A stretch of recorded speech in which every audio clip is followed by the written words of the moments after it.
शाब्दिकाचे काम नाही तेथे बहुत उदट जरी झाली म्हैस काय तरी होईल काय कामधेनू तुका म्हणे अंगी व्हावे ते आपण तरीच महिमान येईल कडू बहुत उदट जरी झाली तरी होईल काय कामधेनू ती जांभळं बटन जे आहे की योग पीठे तठे भीमरथम वरम पुंडरिकाय धातुम इंद्रहि समागत्य तिष्ठन्तमानं कंदम परब्रह्मलिंगम गजे पांडुरंगम पांडुरंगा गुरु प्रथम नमन दुसरी चरण संतांची ज्यांच्या कृपादाने कथेचा विस्तारू बाबाजी सद्गुरु दास तुका जयांचे केली स्मरण होय सकळ विद्यांचे अधिकार तेचे बंधू श्री चरण श्री गुरूंचे ते नमस्कारुनी आता ओंकार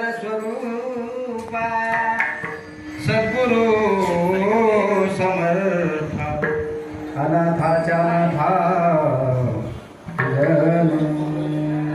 ओम नमो ज्ञानेश्वरा करुणाकरा दयाळा तुमचा नादरो पावन झालो चराचरे नमो सद्गुरु तुकया ज्ञानदीपा नमो सद्गुरु सच्चिदानंद रूपा नमो सद्गुरु भक्त कल्याण मूर्ती नमो सद्गुरु भास्करा पूर्ण कीर्ती ज्ञानम ज्ञान मूर्तिं साक्षात प्रेम स्वरूपिणं गौरी शंकर दया मूर्तिं भास्कर वंदे पुनः पुनः सती रंभा जयाची माता सेहू आकाराम नामे पिता बसेहू सिरसोली गावी अवतार धरिला नमस्कार माझा मौली प्रभूला विठाला विठाला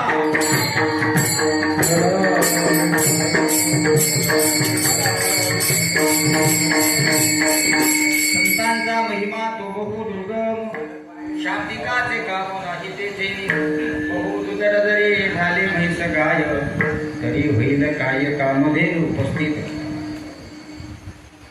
प्रस्तुत प्राप्त प्रसंगी प्राप्तस्थळी निरूपणा करता निवडलेला अभंग श्रीमंत देहुनिवासी तुकोबारा यांचा संतांचा महिमा प्रतिपादन करणारा फक्त आणि फक्त 3 चरणाचा अभंग सेवेसाठी निवडलेला आहे. ही धावती कीर्तन पुष्प सेवा श्रींच्या चरणी समर्पित करण्याच्या निमित्ताने अल्पसा परिहार तो असा त्या निमित्ताने सर्व वारकरी मला माहिती आहे जमलेले थकलेले तरी सुद्धा दिंडीचा नियम आहे की रस्त्याला चालत असताना सतत नामस्मरण घडावं पंचपवनाच्या बोधाचा आस्वाद घेतल्यानंतर कीर्तन हे श्रवण करावं विठाला विठाला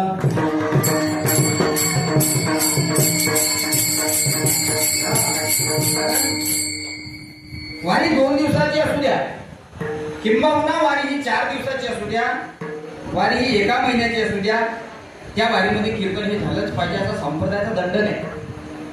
आणि त्या निमित्तानं श्रींच्या सेवेसाठी जगद्गुरु संत श्रीमंत तुकोबारायांचा हा 3 चरणाचा अभंग निवडला होता. अभंग गाथ्यातील आहे अभंग फार सुंदर आहे. या अभंगाच्या माध्यमातून जगद्गुरु संत श्री तुकाराम महाराज संतांचा महिमा प्रतिपादन करताय. संत हे मानवासारखे दिसतात. संत तुमच्या आमच्यासारखे संत दिसायलाही आपल्यासारखे संतांना सुद्धा 2 हात आहेत संतांना सुद्धा 2 पाय आहेत कान नाक डोळे अगदी व्यवस्थिशीर आहे. आपल्यासारख्याची देवा संतांना दृष्ट व्हावी इतकं त्यांचं सुंदर स्वरूप आहे. माणसासारखे दिसतात पण माणसासारखं वर्तन त्यांचं नसतं. आज या कष्टकरी कलियुगामध्ये आपण जर विचार केला बहुतांश कली माझी संत झाले बहुत शास्त्रकारांनी फार सुंदर वर्णन केलं. या कलियुगामध्ये दगड उचलला की साधू सापडतो विठाला विठाला विठाला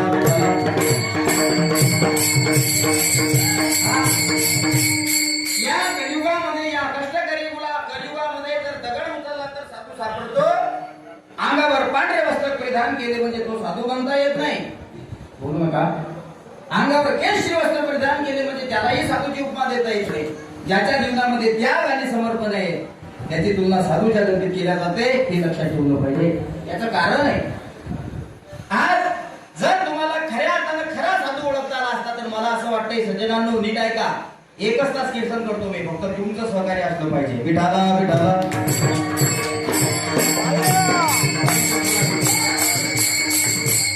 खरे साधूला आपल्याला ओळखता आले असते. खरे साधू शांतीप्रभा एकनाथ महाराजांनी साधूची उपमा या सर्वसामान्य जनतेला सांगितली. बहुरूपी धरे संन्यासाचा वेश.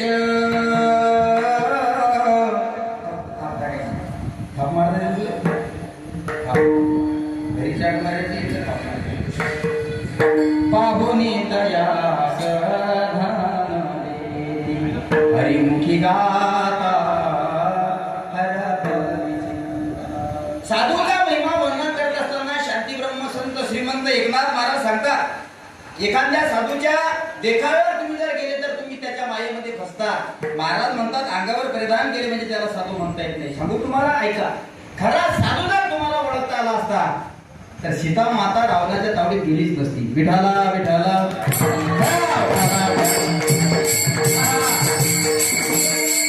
दोघंही भाऊ अभयारण्यामध्ये फलाहार आणण्याकरता गेले असताना भिक्षा मागण्याच्या स्वरूपामध्ये एका भिक्षुकाचा वेश धारण करून रावण महाराज अन्नकुटीपर्यंत जात आहेत. आणि अन्नकुटीपर्यंत गेले असताना सीतामाईला आवाज देतात, सीतामाई भिक्षाम दे. या भिकाऱ्याच्या, या भिक्षुकाच्या धुडीमध्ये काहीतरी अन्नदान टाकावं अशा अपेक्षा या भावनेने तो सीता मातेकडे जातो. सीता मातेचा जर आपण विचार केला ती तर आद्यत्रय जननी आहे. या सृष्टीचा निर्माता तो मर्यादा पुरुषोत्तम प्रभू रामचंद्र आहे, त्याची ती अर्धांगिनी आहे. सिद्धांत नीट लक्षात ठेवा. आणि कीर्तन ही बारकाईने आहे का.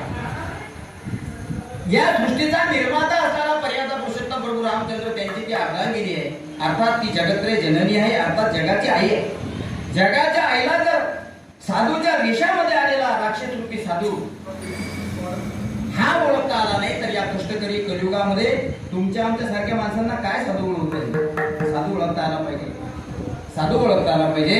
म्हणून संत श्रीमंत तुकाराम महाराज म्हणतात, बाबांनो, संतांचा महिमा तो बहुदुर्गम, शाब्दिकाचे काम नाही तेथे. एखाद्या माणसाला चांगलं वक्तृत्व करतात तर लोक त्याचं तोंड भरून कौतुक करत असतात. काय चांगले बोलता तुम्ही, वा, मानलं पाहिजे तुम्हाला. थोडं मानलं पाहिजे तुम्हाला. याला म्हणतात वक्तृत्व. काय टाळ्या वाजवल्या लोकांनी, काय प्रभावशाली वक्तृत्व आहे तुमचं. अजून अर्धा तास बोलले असते तर फार चांगलं झालं असतं. त्याला विचारलं, काय रे बाबा, का चांगलं झालं असतं असं म्हणतो. तुम्ही बोलताय फार पोपटासारखे. पोपटासारखं माणूस बोललं म्हणून त्याला वक्तृत्व म्हणलं जात नाही. कारण पोपटासारखं बोलल्यानंतर माणूस बोलका होतो पण कीर्तनकार होत नाही. कारण माईक बदलला, स्टेज बदललं की भाषण सुद्धा बदलत असतं. गोपाल भाऊ, आता या ठिकाणी सगळे वारकरी मंडळी बसलेले आहेत. आकाशदादाने सुंदर दरवर्षीप्रमाणे याही वर्षी पंचपक्वान्नाचं जेवण आपल्या वारकऱ्याला दिलेलं आहे. आणि अतिशय सुंदर अशी मेजवानी. त्या मेजवानीचा आस्वाद माझा चिखली ते श्री क्षेत्र शेगाव या ठिकाणी पायी वाटचाल करणारा वारकरी तृप्तीचा ढेकर सध्या देत आहे. ऐका, देत आहे. तृप्तीचा ढेकर देत आहे. आणि दरवर्षी ते अन्नदान देतात बघा. हे अहो भाग्य आहे. विठाला विठाला.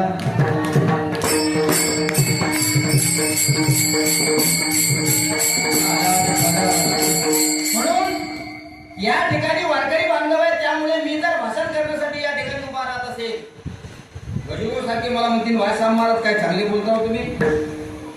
मला या स्टेजवरून तुमचं कौतुक करावं असं वाटेल. फक्त कौतुक करत असताना मी या ठिकाणी माझ्या वारकरी मित्रमंडळीतून असून, कारण हे स्टेज वारकऱ्याचं आहे. हे स्टेज वारकऱ्याचं आहे. ही ताकद वारकऱ्याची आहे. त्यामुळे या माहितीतून मला फक्त वारकऱ्याची स्तुती करावी लागणार. इथं शेतकऱ्याची स्तुती होणार नाही.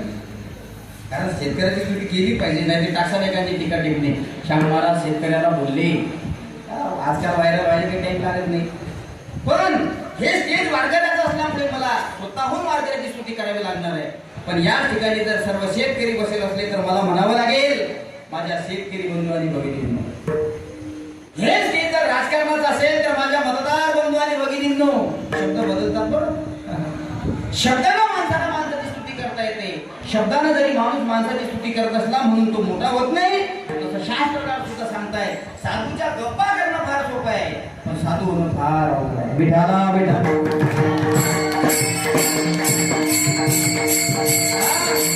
या झाले बहुत. दगड उचलला की साधू सापडतो, दगड उचलला की संत सापडतो. आणि मला असं वाटते दगड उचलला की सद्गुरू सुद्धा भरपूर सापडतो. आमच्यासारखे गुरु भरपूर होतील, अनेकांसारखे सद्गुरू सुद्धा अनेक होतील. पण देहावर उदास असणारी माझे गजानन माऊली, माझ्या गजानन माऊली सारखे संत कालही झाले नाही, आजही होणार नाही. आणि पुढे चंद्र सूर्य तोपर्यंत त्यांच्या कीर्तीसारखी कीर्ती कोणाची होणार नाही. दाखल आहे कोणी ओळखलं असतं गजानन महाराजांना? तुम्ही सगळं जाणते आहात. मला माहित आहे तुम्ही गजानन महाराजांची 52 पाठ करता. मला हेही माहित आहे तुम्ही दर गुरुवारी गजानन विजयाचं पारायण सुद्धा करता. चला पहिल्या अध्यायात गजानन विजय अध्याय पहिला, त्या पहिल्या अध्यायामध्ये ओळी क्रमांक 96 ते 100 पर्यंत वाचा. या 4 वयामध्ये अख्खा महिमा आलेला आहे. विठाला विठाला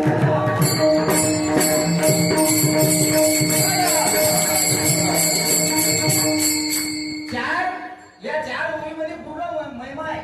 किंवा 90 ते 100 पर्यंत घ्या. 10 ओळी आहे. पातोळकराच्या मुलाची मृत्यू शांती होती हे सगळ्यांना माहिती.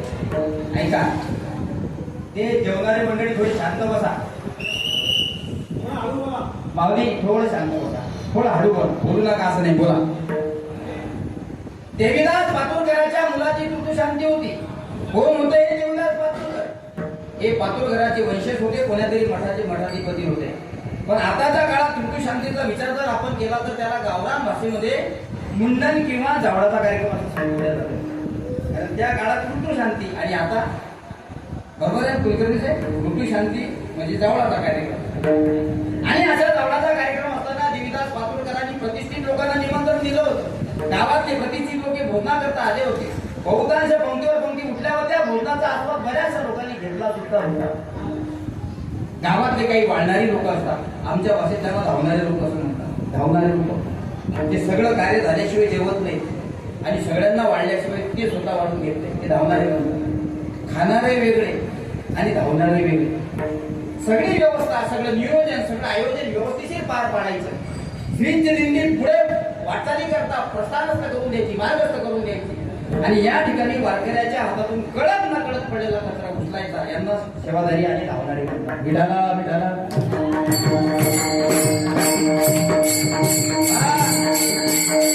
देवीदासाच्या घरी पंक्तीवर पंक्ती फुटल्या. गावातले सगळे प्रतिष्ठित लोक भोजना करता आले. आताच्या काळामध्ये विज्ञानानं फार तयारी केली, त्यामुळे आपल्याला पिण्यासाठी प्लास्टिकचे ग्लास अवेलेबल आहेत. जेवणाकरता सुंदर अशा पत्तरवाळ्या त्या सुद्धा अवेलेबल आहेत. सर्व परिस्थिती अनुकूल आहे, म्हणजे सगळ्या सुविधा आहेत. त्या काळामध्ये अशा काही व्यवस्था नव्हत्या. पण आम्ही लहान असताना आम्ही सुद्धा दुसऱ्याच्या घरी ज्यावेळेस भोजनासाठी जायचो त्यावेळेस पळसाच्या पानाची पत्तरवाळी असायची. पळसाच्या पानाची कोणती पत्तरवाळी? जेवणाचा आनंद फार वेगळा होता. पळसाच्या पानावर जेवण्याचा आनंद फार वेगळा होता. मला असं वाटतं अर्धी पोळी शिल्लक खात होते लोक, इतका आनंद होता. आता आपल्याला अन्नाची चेष्टा करायची नाही, पत्तरवाळीची सुद्धा चेष्टा करायची नाही. आता जर आपण एखाद्याच्या घरी भोजना करता गेलो तर मला असं वाटतं वासानच आढळटा घ्यायची पडेल. त्या काळातली संस्कृती राहिली नाही, त्या काळातली चव सुद्धा राहिली नाही. महाजन दादा त्या काळातला जेवणाचा आस्वाद सुद्धा राहिला नाही. या काळामध्ये त्या काळामध्ये आग्रह करून वाळायचे. रे हळूहळू जेवण करत होते लोक. एकाला विचारलं का रे बाबा कशाची कोणतं म्हणजे गुलाबजामुनची किती खाल्ले? म्हणजे डझनभर खाल्ले. शपथ आहे म्हणजे तुला तुझ्या माय बाबा अजून 6 खावी लागतात. तो म्हणजे बसत नाही, आम हलव पण 6 बसव. आग्रह करून लोक खायचे. आणि मला असं वाटते त्या आग्रहामध्ये सुद्धा तितक्या ताकदीचं प्रेम होतं. खाल्लेलं अन्न सुद्धा तितक्या ताकदीनं ते बसत होतं. आपला विषय पत्तरवाडी. आताच्या काळात फार बदल झाला. विज्ञानानं बदल केले, माणूस बदल केला, सगळा काळ बदलत गेला. पण त्या काळामध्ये पंक्तीवर पंक्ती उठल्यानंतर त्या पातोळकराच्या घराची जेवलेली पाहुणे त्या उष्ट्या पत्तरवाळ्या वडाच्या झाडाखाली टाकत होते. आणि वडाच्या झाडाखाली टाकत असताना एक तत्तीतील योगी सारखा शरीरावर तो तेज सूर्यासारखं चमकतंय. अंगावर कुठल्याही प्रकारची वस्त्र नाही. 21 वर्षाची दिव्य मूर्ती दिसते. चेहऱ्यावर तुपासारखं चमचम तेज चमकतंय. पंकजलाल अग्रवालांनी ती पाहिलं. कारण पंकजलाल अग्रवाल हा दासोपंत कुलकर्णीचा अतिशय जवळचा फ्रेंड, ज्याला आपल्या भाषेत बेस्ट फ्रेंड असं म्हणतात. आणि बेस्ट फ्रेंड असणारे हे अग्रवाल पातोळकराच्या घरी भोजना करता निघाले. पण पाहुण्याच्या पंक्ती अगोदर उठल्या होत्या. उठलेल्या पंक्तीवाल्या पाहुण्यांनी त्या पातळवाळ्या वडाच्या झाडाखाली टाकल्या होत्या. आणि त्या वळ्याच्या झाडाखाली टाकलेल्या ज्या पातळवाळ्या, त्या पातळवाळ्यावरचं पुष्ट अन्न अर्थात पुष्टे भाताचे कण श्री गजानन महाराज घेऊन खात होते. आणि बाजूला श्वान सुद्धा होता. आपण चित्र पाहत असाल तर बघा, गजानन महाराज वडाच्या झाडाखाली बसलेले, समोर पत्तरवाडी आहे आणि पांढरे कण भाताचे दिसत आहेत आणि त्यांच्या बाजूला कुत्रे सुद्धा आहे, त्याला श्वान म्हणतो आपण, ते कुत्रे सुद्धा आहे. बंकटलाल अग्रवाल महाराजांच्या घरी जात असताना अर्थात दासोबंदाच्या घरी जात असताना, पातुरगडाच्या घरी जात असताना त्यांनी पाहिलं, हा कोण आहे म्हणे दिव्य पुरुष. ही मूर्ती दिसायला जरी तरुण दिसत असली, ही मूर्ती दिसायला जरी निर्वस्त्र दिसत असली तरी या मूर्तीचं तेज अलौकिक तेज आहे. विचार हात जोडले, बाबा आपण कोण आहात? पहिला अध्याय वाचा, तुम्हाला सगळी डिटेल गजानन महाराजांची मिळेल. आणि मला माहिती आहे तुम्हाला हा इतिहास माहित आहे, असला पाहिजे. आपण सगळे बाबाचे भक्त आहोत आणि बाबाचा थोडाफार जरी इतिहास आपल्याला माहित असला ना तरी मला असं वाटतं जीवनाचं कृतार्थ झालं. विठाला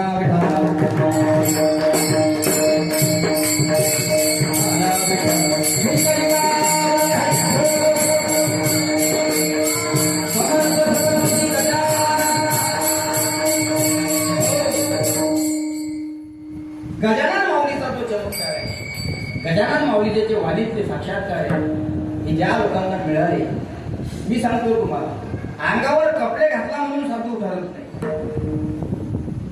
अंगावर चांगल्या पद्धतीचे वस्त्र परिधान केले, आभूषण परिधान केले म्हणून साधूही ठरत नाही. साधू सारखा त्या जीवनामध्ये अत्यंत महत्वाचा आहे. आणि शास्त्रकारांनी साधूच्या यादीत फार मोठी लेटर तयार केली, ती वाचावी लागली. काय त्याग आहे साधूच्या जीवनात? समर्पण भाव. माझ्या तुकोबाला जाऊन भेटा तुम्ही. काय होते तुकाराम महाराज याचा विचार जर आपण केला ना तर तुकाराम महाराज एकीकडे तुका सेठ होते. दुर्भाग्य आहे समाजाचं, दुर्भाग्य आहे आमच्यासारख्या लोकांचं की तुकाराम महाराजांना गरीब संबोधतात. अरे मूर्ख आहे आपण सगळे लोक. काय अधिकार आहे तुमचा साधूला, संतांना मूर्ख गरीब म्हणण्याचा? साधूची योग्यता फक्त साधूलाच माहित आहे. जिथे साधूने देवाला सुद्धा नतमस्तक केलंय तिथं सर्वसामान्य माणसाची काय बाब आहे? म्हणून कोणाचीही चेष्टा, कोणाची टिंगल टवळकी करणं तुम्हाला शोभत नाही आणि तुम्ही करूही नाही. उलट केल्याचे पण ते चालू जाता, चालू जाता.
साधूची चेष्टा किंवा टिंगल करणं तुम्हाला शोभत नाही आणि आपण ते करूही नाही. कारण साधूने या समाजाचं हित पाहिलं, प्रत्येक पावलावर हित पाहिलं, प्रत्येक क्षणाला हित पाहिलं. आणि ज्या लोकांनी हित पाहिलं ते खऱ्या अर्थानं खरे साधू. माझे तुकोबाला या 3 चरणाच्या अभंगात खूप काही चिंतन मांडतात. तुमच्या माहिती करता 4 तास चिंतन संपणार नाही, इतकं फार चिंतन आहे. पण हे वाटचालीचं कीर्तन आहे आणि श्रींची सेवा आहे. आपल्याला सुद्धा समर्पक भावनेने 1 तासामध्ये या ठिकाणी थांबायचं आहे. 15 मिनिटं आपल्याकडे शिल्लक आहे. 15 मिनिटामध्ये आपण या ठिकाणी थांबणार. कारण काही वारकरी म्हणत असतील बस झाला आता तू आला एका गाडीत बसून, हा तर चिखली स्टेशनला डायरेक्ट मोबाईलच भेटला आहे की नाही. जेवण झालं तू डोळ्याला पापड्या येतात. आता झोपेचा कार्यक्रम जवळ आला म्हणून जास्त लांबण्यात सुद्धा मजा नाही. म्हणून आणि आमचे गुरुजी नेहमी सांगतात जास्त खाल्ल्यापेक्षा कमी खा. नो ॲसिडिटी, नो डायबिटीज, रात्री जायचं काम नाही. नाहीत मग मागच्या वर्षी आसोला होता, आसोलाची यायची वेळ आणि आपली जायची वेळ एकच आहे की नाही. मटेरियल हेच आसोला तशी का नाही का, असं नाही. म्हणून मला माहिती आहे तुम्ही सगळे लोक बोर झाले का, बोर झाले. तुम्ही बोर होत नाही मला माहिती आहे. म्हणून आता काकडावरून मोकळं करणार आहे. विठाला विठाला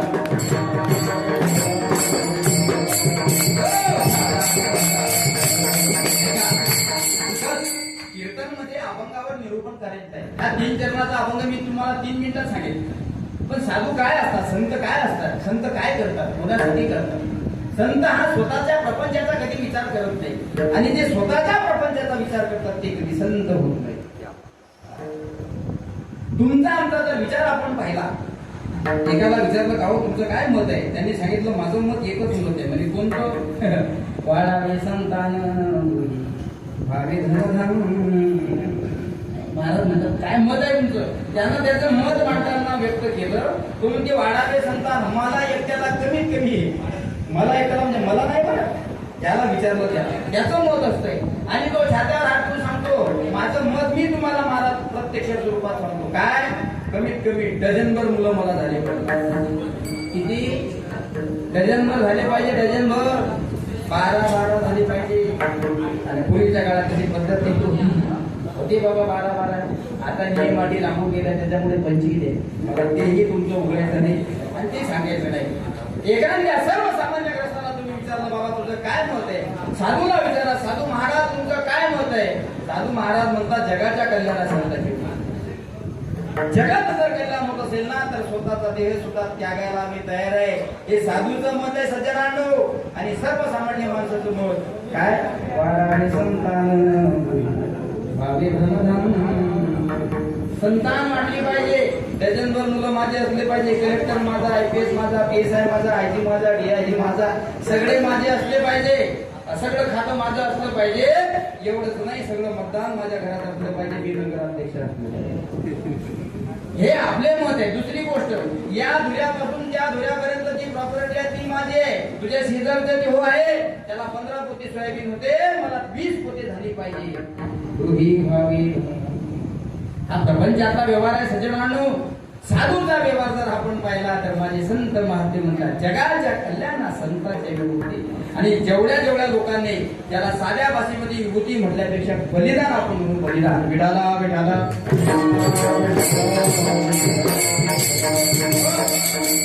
आताही बलिदान हा शब्द वापरला जातो.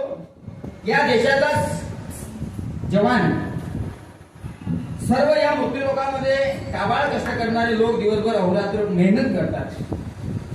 संध्याकाळी रात्री 2-3 भाकरी जेवल्यानंतर मस्त टाळटून झोपतात. त्यांना इंजेक्शनची गरज नाही, त्यांना पॅरासिटामॉल गोळीची सुद्धा गरज नाही, झेंडूबामची सुद्धा गरज नाही.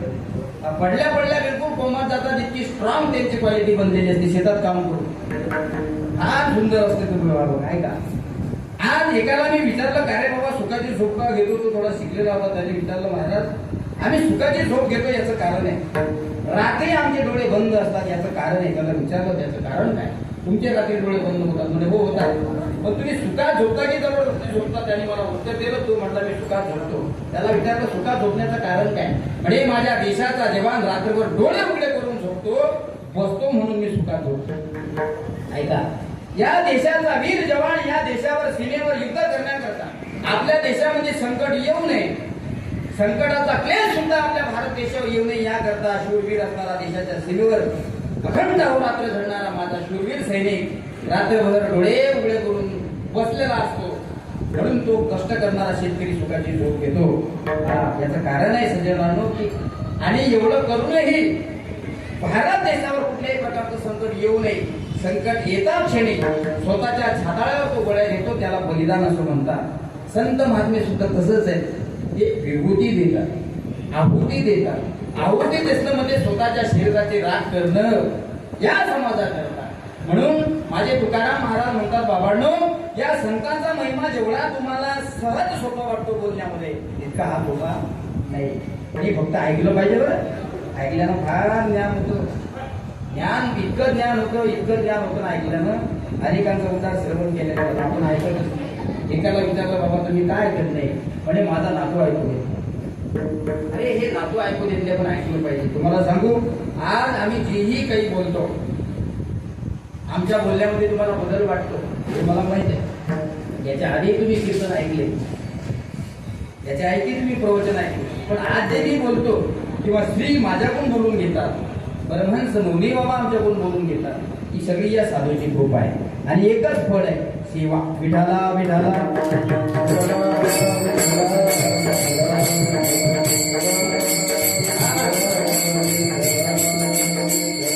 आपल्या गजानन माऊली सोबत आपण शेगावला जाऊ. या माऊलीच्या दरबारामध्ये मी 4 वर्ष ज्ञान मिळवलं. 4 वर्ष होतो बाबा. मी सांगितलं नाही कोणाला, कारण ज्ञानेश्वरी सुद्धा सांगते. माझे गुरुबंधू या ठिकाणी बसलेले आहेत, आमचे कैलास महाराज निर्वाळ.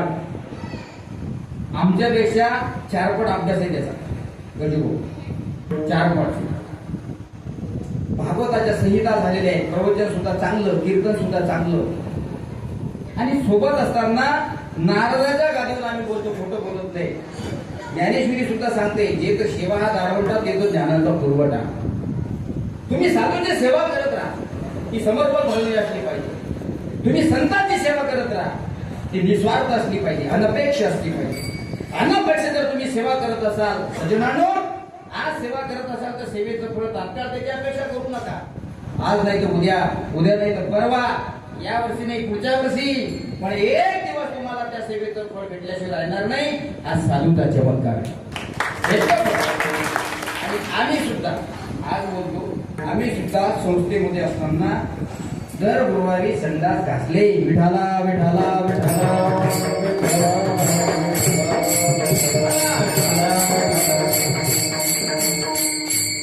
त्यांचा महिमा मी काय वर्णू पार.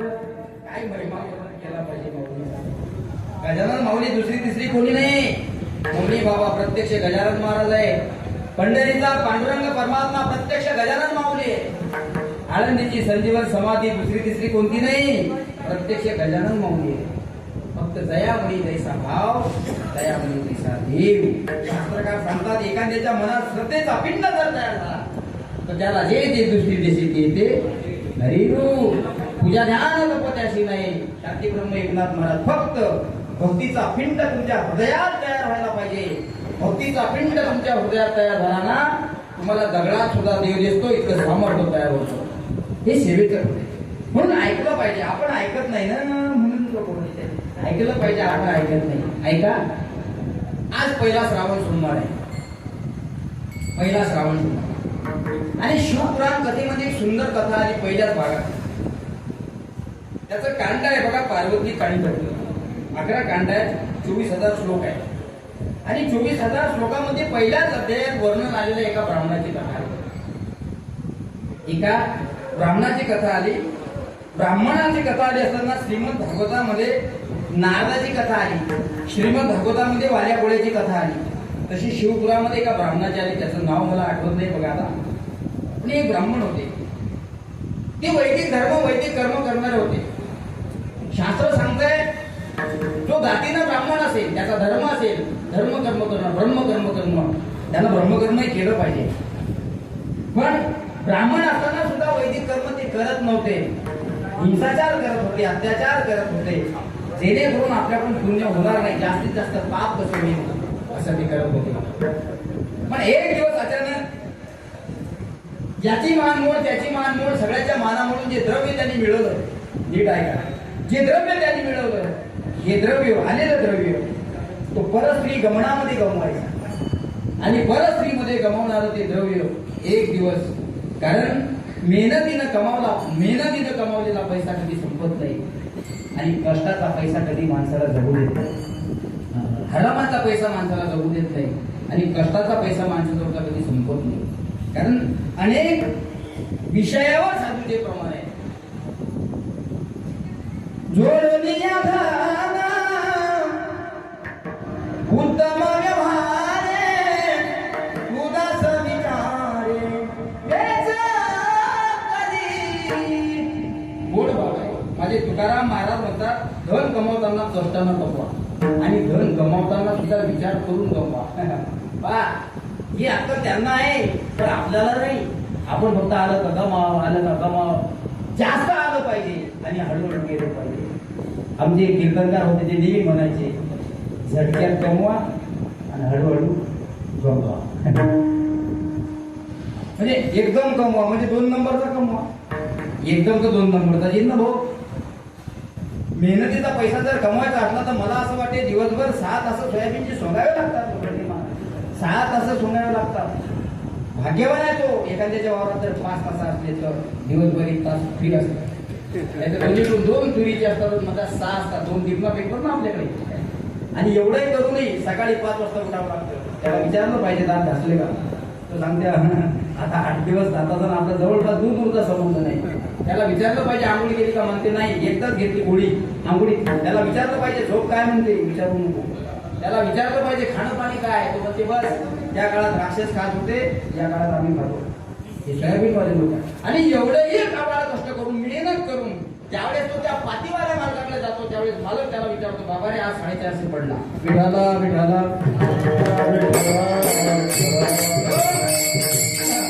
त्याला विचारलं पाहिजे काय रे बाबा, हा मेहनतीचा पैसा आहे, हा नको त्या ठिकाणी वेच केल्यापेक्षा, नको त्या ठिकाणी खर्च केल्यापेक्षा उदास विचारे वेच करी, विचार करून तो पैसा खर्च केला पाहिजे.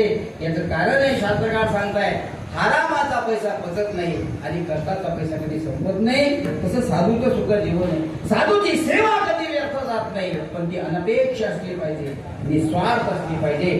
ज्या ज्या लोकांनी साधूची निस्वार्थ सेवा केली ना, त्यांचं आजही कीर्तनामध्ये नाव घ्यावं लागतं. हे विधेचं विधान आहे. विडाला विडाला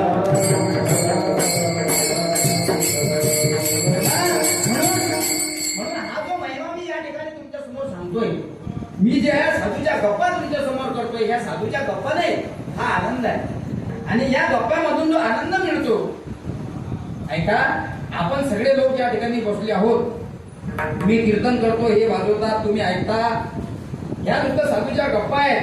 साधूच्या गप्पा करण्यामध्ये जर तुम्हाला एवढा आनंद मिळत असेल तर प्रत्यक्ष साधू होण्यामध्ये किती आनंद असेल, किती आनंद असेल. त्याच्यासाठी समर्पण भाव असला पाहिजे. जैन धर्मामध्ये, जैन समाजामध्ये 2-3 प्रकार आहेत. एक श्वेतंबर जैन आणि एक दिगंबर जैन.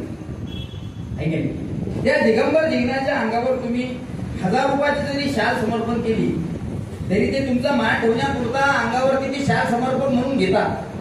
पण त्यांच्या अंगावरती 1000 रुपयाची शाल केव्हा गळून पडते हे त्यांना सुद्धा कळत नाही. कारण ते साधक आहे. मी संतांबद्दल बोलतो.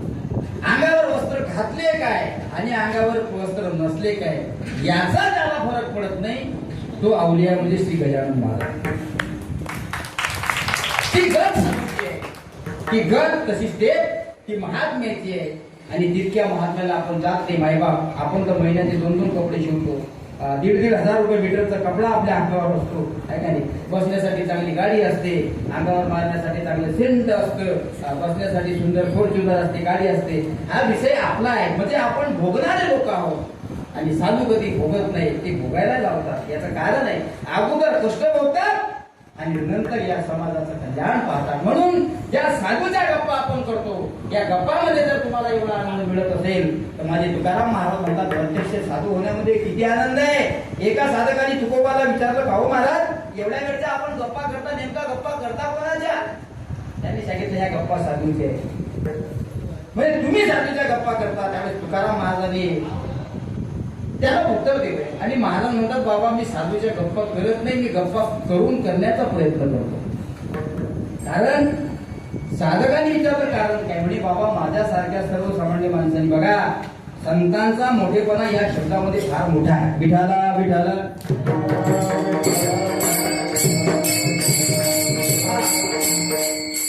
बारीक जर आपण विचार केला तर हा अभंग कोणाचा आहे?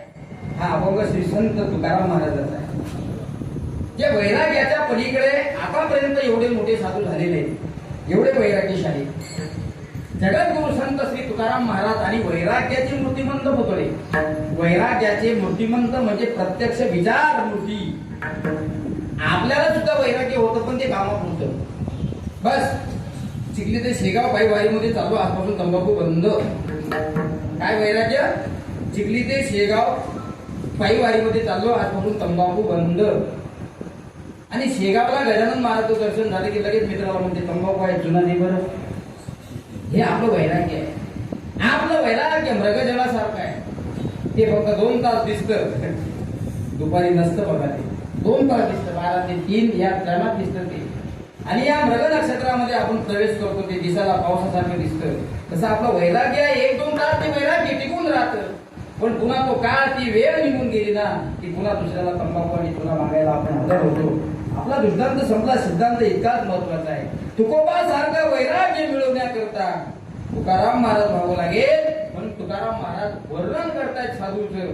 याच्यात जर आपण बारीक विचार केला तर जे साधूचं वर्णन करतायत ते कोण?